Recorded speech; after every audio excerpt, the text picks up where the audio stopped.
Assalamualaikum warahmatullahi wabarakatuh. Innal hamdalillah nahmaduhu wa nasta'inuhu wa nastaghfiruh wa na'udzu billahi min shururi anfusina wa min sayyiati a'malina. May yahdihillahu fala mudilla lahu ومن يضلل فلا هادي له أشهد أن لا إله إلا الله وحده لا شريك له وأشهد أن محمدا عبده ورسوله وبعد. Kita sampai kepada firqah yang banyak sekali di negeri kita ini, terutama di bagian timur. Satu firqah yang tua sebetulnya,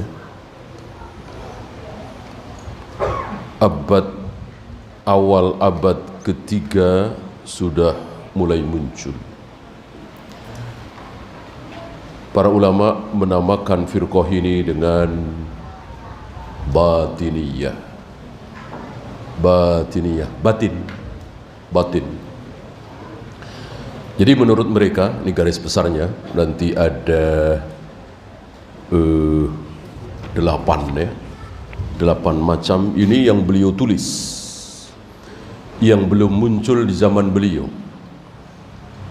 Kita tahu firqah itu berkembang lagi, muncul lagi, melebar lagi, meluas lagi. Akan sesuai dengan pikiran manusia. Beda dengan sunnah. Sunnah tidak mengikuti pikiran manusia, tapi mengikuti wahyu dari langit. Maka enggak akan bertambah sunnah itu.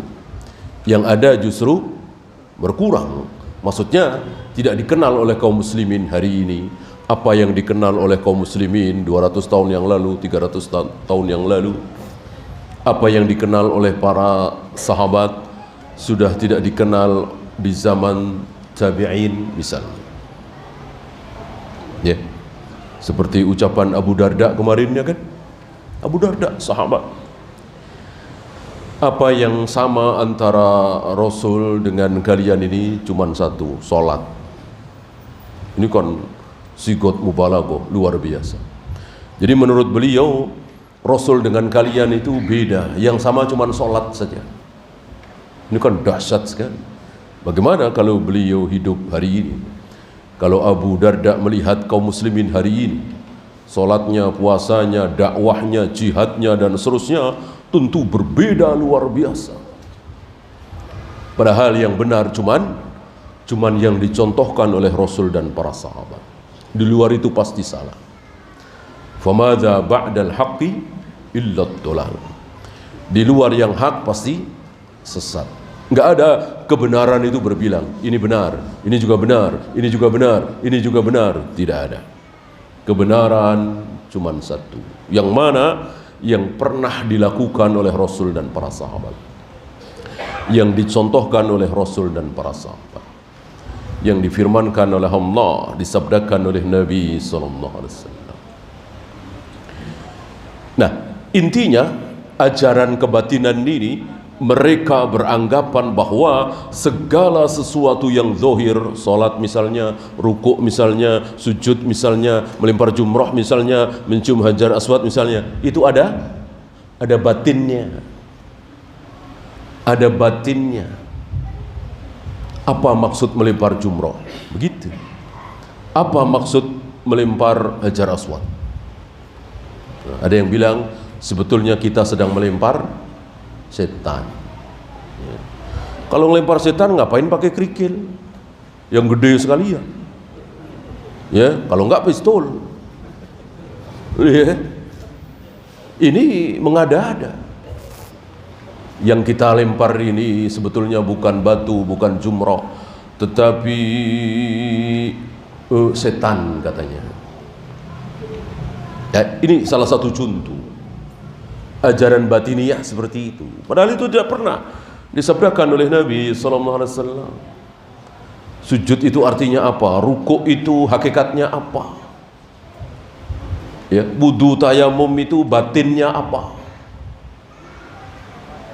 Nah, ini aliran kebatinan, batiniyah. Banyak kan di negeri kita?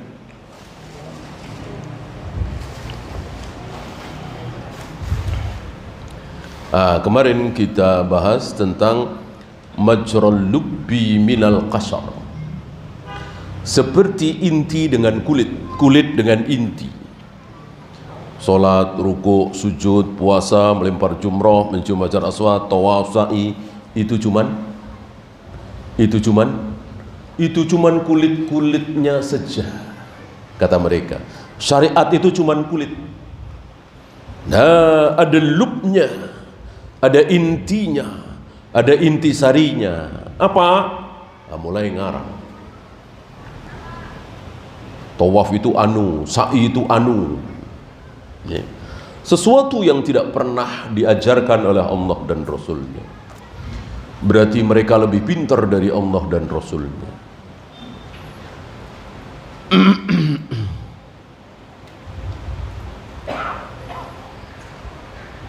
Dan mereka mengatakan orang yang berpegang kepada syariat saja, salat, puasa, zakat, haji, tawaf, sa'i, itu masih kelas bawah gitu. Dan mereka mengatakan ini belenggu, terbelenggu oleh syariat katanya. Beda dengan yang sudah mengenal batin, mereka tidak terbelenggu oleh syariat, merdeka, bebas. Adakah dalil yang mereka pakai? Ada ya. Kita lihat dalilnya.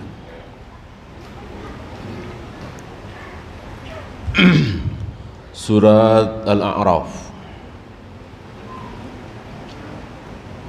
157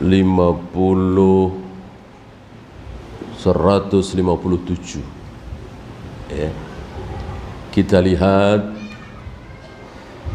kebenaran ucapan Syekhul Islam terhadap ucapan mereka ini. Masih ingat apa kata Syekhul Islam tentang dalil yang dibawakan oleh firqah-firqah itu? Kullama tastadillu firqatun bidalilin, setiap kali satu firqah itu berdalil dengan ayat, dengan hadis, maka masih ingat? Maka dalil tersebut justru menyerang mereka, menampar mereka, menghancurkan mereka, bukan membela mereka. Ya. Mari kita lihat Al-A'raf 157. Saya bacakan. Saya bacakan versi mereka dulu ya. Karena mereka langsung memotong ciri-ciri ahlul bid'ah begitu, dipotong-potong. Ya. Tidak utuh. Kalau mereka membawakan utuh, ya gigit jari mereka. Kaum muslimin akan tahu kebenaran itu secara utuh. Tapi dipotong-potong. Ya. Jadilah mereka bisa menyerang. Saya bacakan dulu versi mereka. Bahwa orang yang masih terkungkung dengan syariat, salat, puasa, zakat, haji, tawaf, sa'i dan seterusnya, itu terbelenggu. Tidak merdeka jiwanya. Mereka ini, kata mereka, humul muraduna biqaulihi ta'ala. Orang yang masih terkungkung dengan syariat itu disindir oleh Allah dalam surat Al-A'raf tadi. Wa yad'u anhum israhum wal aghlala allati kanat 'alaihim.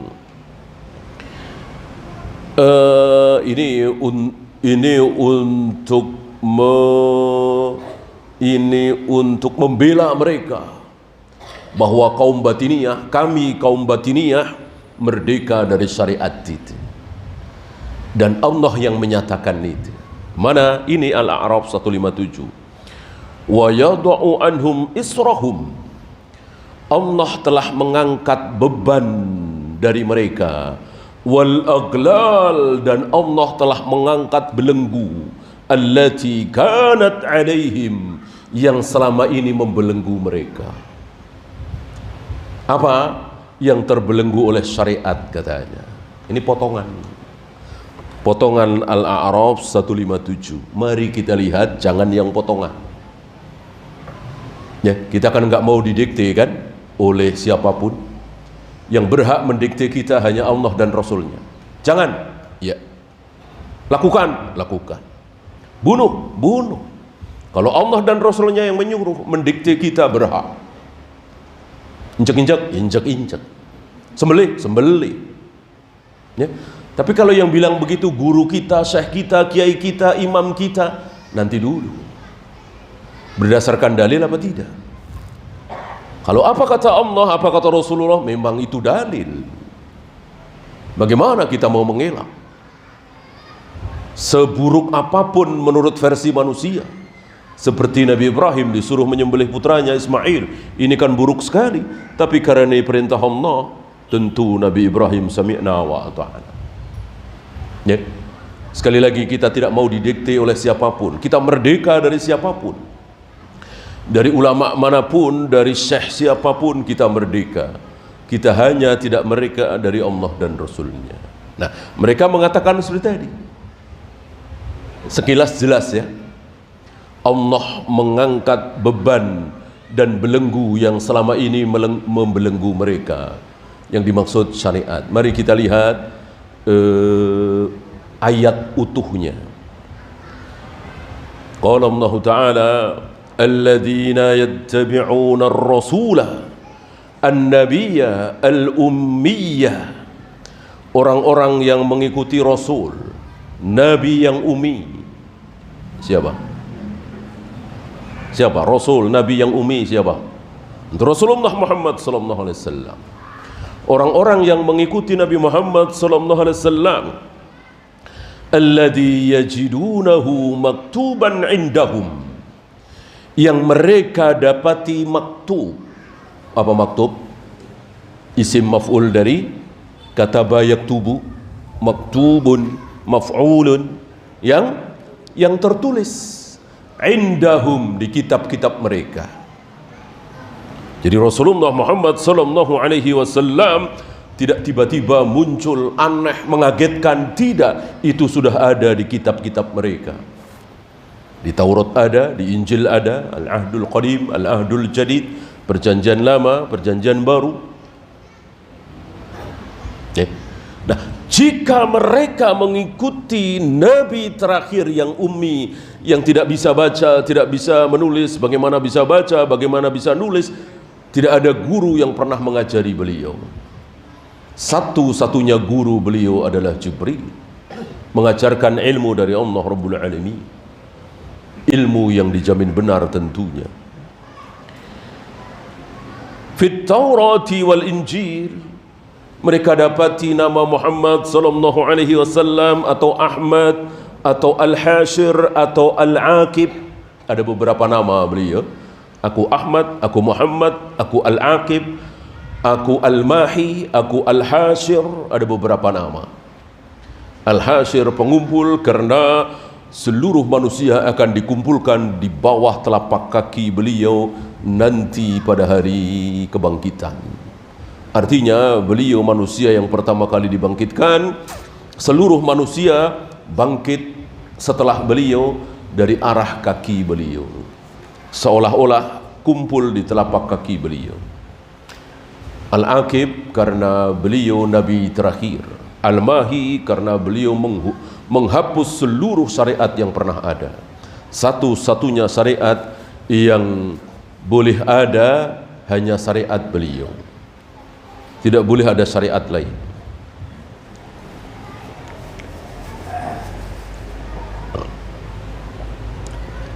Ya'muruhum bil ma'rufi wa yanhahum 'anil munkar.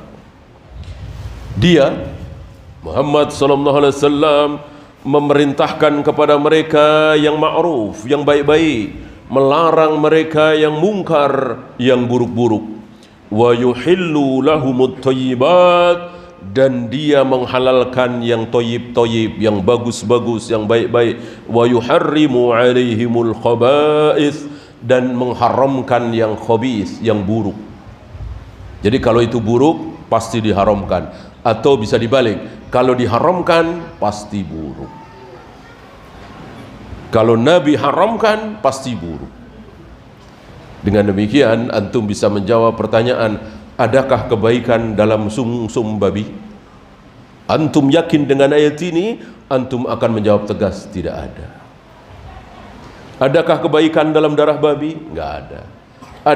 Adakah kebaikan dalam enzim babi? Antum jawab dengan ayat ini, tidak ada. Sebab kalau ada, batal ayat ini. Wa yuharrimu alaihimul khaba'ith. Khabith, babi, anjing, darah, bangkai, semuanya khabith, semuanya buruk. Ini kaum muslimin beriman dengan ayat ini. Kecuali orang Amerika, orang Eropa, orang Jepang, ya tentu tidak percaya dengan ayat ini. Buruk gimana? Ini murah, bagus, ini efektif membunuh penyakit ini, bakteri ini. Mereka tidak beriman dengan ayat ini. Yang mereka ucapkan adalah yang berdasarkan akal mereka, analisa mereka, percobaan-percobaan yang mereka lakukan. Adapun kita yakin dengan dalil ini, tidak ada kebaikan. Ya. Pokoknya kalau sudah haram, sudah tinggalkan. Walaupun terbukti bagus. Sebelum tidur jangan banyak-banyak ya, minum bir atau khamr sesendok saja. Bangun pagi seger. Itu yang dialami. Banyak yang begitu, tapi kita yakin dengan ayat. Tapi kita sikoh dengan qala Allah wa qala Rasul. Ya hari itu saja, kebetulan saja. Keburukan yang ditimbulkan jauh lebih besar daripada sekedar bangun tidur badan enteng seger. Yang penting jangan banyak-banyak, sesendok, setengah sendok. Kan nggak mungkin mabuk kalau segitu. Kadar alkoholnya juga tidak terlalu tinggi. Itu manusia, itu akal, itu logika. Sedangkan ini wahyu. Wa yada'u anhum israhum, ini dia.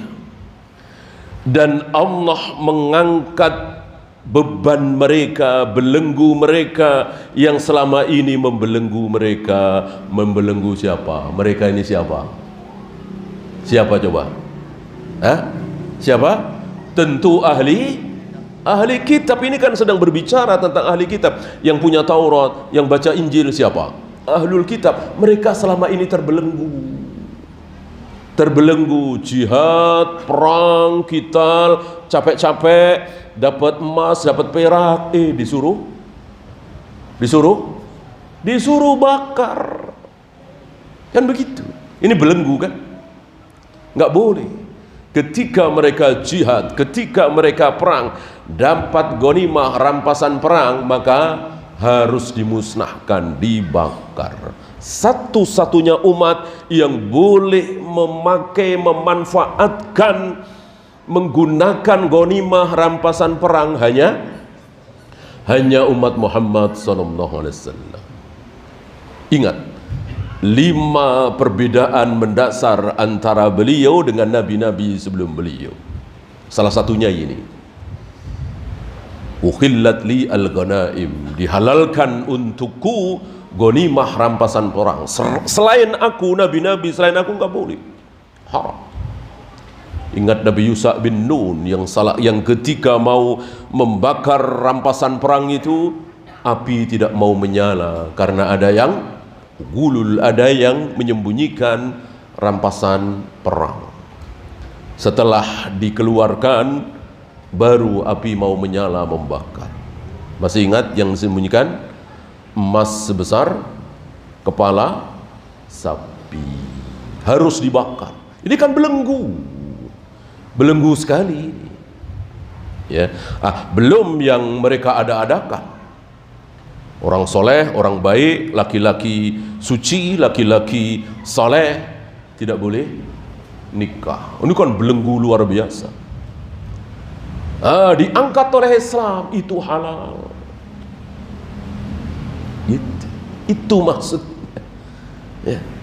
Ini dengan enaknya orang-orang batiniah ini mengatakan bahwa belenggu itu orang yang masih kena beban taklif, orang yang masih meributkan, memperdebatkan rukuk bagaimana yang benar, sujud bagaimana yang benar. Jadi kalau kita para ulama membahas tentang turun sujud, dengkul dulu apa tangan dulu, rukuk itu bagaimana, tangan dikuncupkan apa dimegarkan, mereka ketawa, mereka mentertawakan ini. Ya, belenggu katanya. Padahal sekali lagi belenggu yang dimaksud di sini adalah belenggu terhadap siapa tadi? Ahlul kitab, Yahudi dan Nasrani. Mereka terbelenggu dalam ajaran mereka. Ketika mereka masuk Islam, luar biasa, nikmat sekali, nyaman sekali, indah sekali. Ketika mereka masih di Yahudi dan Nasrani, terbelenggu, ini nggak boleh, itu nggak boleh, padahal boleh. Ya, padahal boleh. Nah, ini salah satu contoh kebenaran ucapan Syekhul Islam bahwa setiap kali firqah-firqah itu berdalil, maka dalil itu justru menghancurkan mereka, menampar mereka, membinasakan mereka sendiri. Ini salah satunya. Ya, ini kaum batiniyah. Wa muraduhum ay yanzi'u minal aqaidi mujibadz zawahir liyaqduru bitahakkumi bida'wal batil, menyangka sebuah kebatilan bahwa syariat-syariat itu harus dibatalkan. Ya minimal bukan sesuatu yang harus diutamakan. Ya kalau bertemu dengan orang-orang yang sholat, sholat. Kalau enggak, ya enggak usah, enggak penting-penting amat. Intinya yang penting batinnya. Pertama, kita masuk yang kedua. Insya Allah tidak usah kita panjang lebarkan karena terlalu terlalu ringan subhatnya ini. Apalagi antum sudah ngaji terlalu ringan. Subhat yang berat itu yang tipis. Gitu. Kalau jauh dari kebenaran,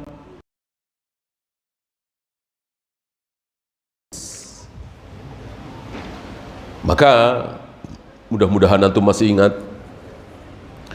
antara tahrif, ta'wil, ta'til, tasbih, tafwid, yang paling bahaya mana? Tafwid, karena tafwid itu paling tipis. Ini yang menipu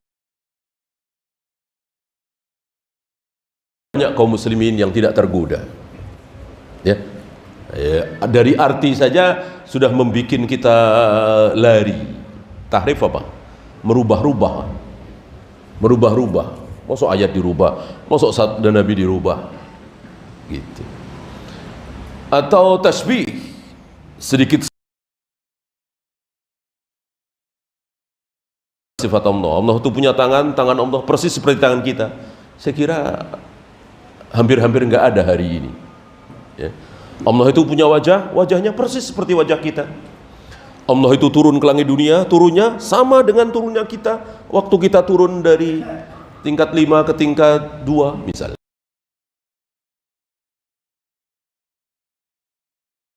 Akan menolak ini. Nah, beda dengan tafwid. Masih ingat tafwid kan? Tafwid itu begini, menyerahkan maknanya kepada Allah. Allah punya wajah? Punya.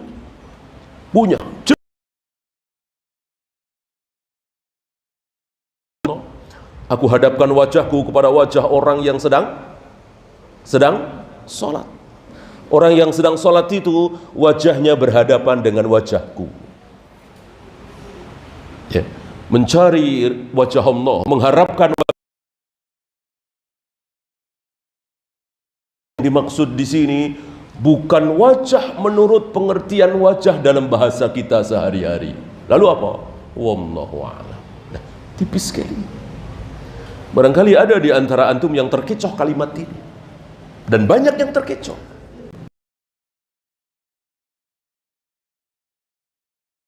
Yang kepada Allah. Allah punya tangan? Punya. Jelas ayatnya, jelas hadisnya. Banyak sekali. Tapi tangan yang dimaksud di sini bukan tangan sebagaimana bahasa kita sehari-hari tangan.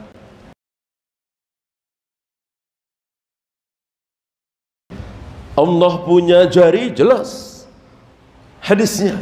Tapi jari yang dimaksud di sini bukan jari menurut bahasa kita sehari-hari. Lalu apa? Wallahu a'lam. Jadi semuanya wallahu a'lam. Ada Rasul dan para sahabat mengatakan maksud jari di sini wallahu a'lam, maksud tangan di sini wallahu a'lam, maksud wajah di sini wallahu a'lam. Ini tipis, ini berbahaya. Maka ulama tafwid daripada tamsil, tasbih, tahrif dan seterusnya. Karena yang tipis itu justru yang membahayakan. Kalau yang jauh dari kebenaran, insya Allah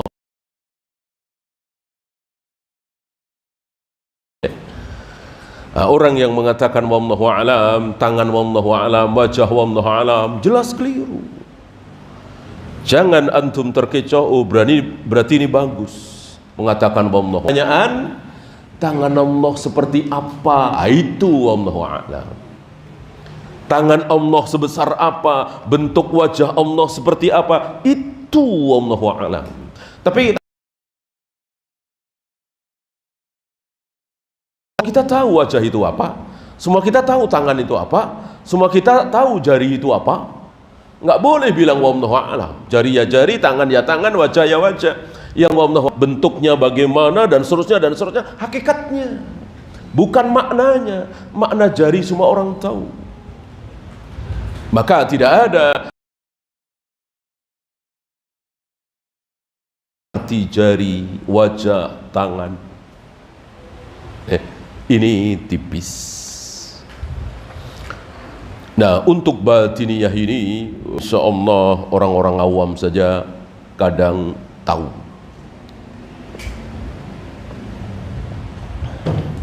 Sebagaimana kita yang pertama sudah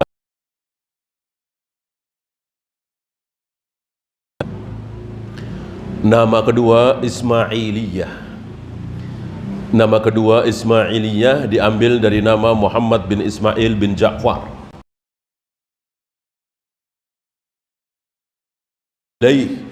Mereka meyakini bahwa keimaman itu berhenti di sini.